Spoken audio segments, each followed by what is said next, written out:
When I think of American car culture, I think of pickup trucks. The Ford F-150, Chevrolet Silverado and the Dodge Ram, for example.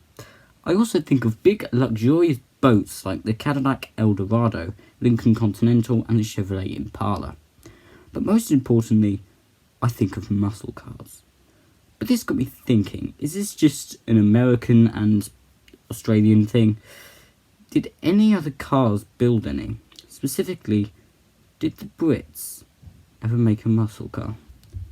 For the first step, I asked myself, what makes a car a muscle car? So I turned to my good old friend Wikipedia. Wikipedia says a muscle car is a high-performance American coupe, usually but not limited to rear-wheel drive and fitted with a high-displacement V8 engine. Yeah, it says American coupes, so that's not a great start. However, Wikipedia does give some quite helpful information.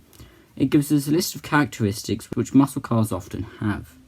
This list includes a large V8 engine, rear-wheel drive, being manufactured into the United States in the 60s or the early 70s, but we will ignore this one for the sake of the video.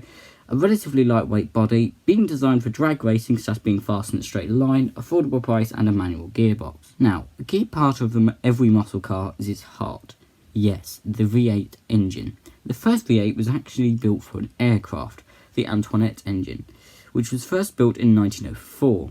The first V8 to be used in a road car was the 1905 Rolls-Royce V8, however only 3 of these were produced. The first V8 produced in significant quantities was the Didon Bouton, but the first mass-produced V8 was the Cadillac L-Head of 1914. But I'm going to start with a British V8, which was actually a Buick engine. MG, Triumph, Mini, Jaguar, Daimler, Princess, Morris, Rover. All with super cover. Great cars and a great deal more. Yes, the Rover V8. In 1963, General Motors ceased production of the all-aluminium Buick 215 engine. Rover wanted to buy an American V8 to use in their cars, and they thought the lightweight Buick 215 would be better for their smaller cars.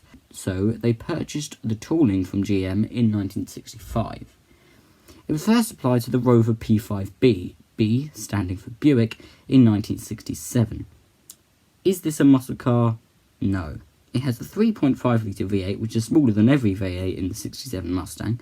It is rear-wheel drive.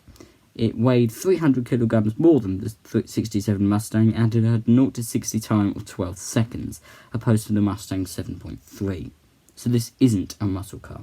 The Rover V8 was also used in sports cars, like the MGB GT V8 and the TVR-S. It was also used in the first and second generation Range Rover, and sporty saloons like the Rover 3500 and P6. But obviously, the Rover V8 wasn't the only British V8, so I turned to another manufacturer, a more sporty one. Aston Martin.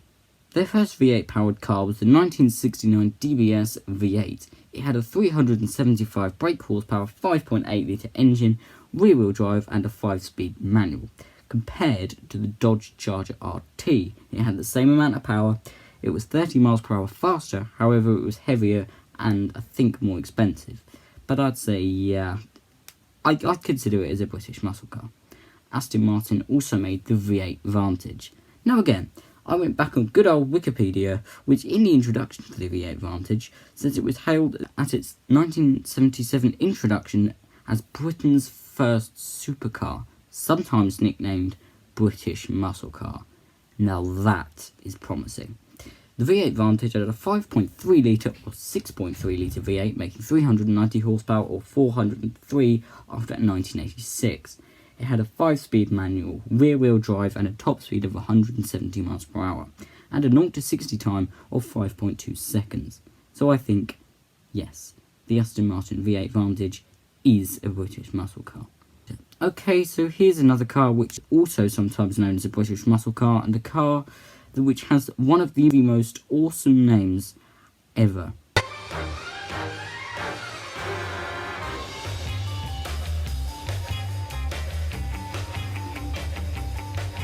The Jensen Interceptor.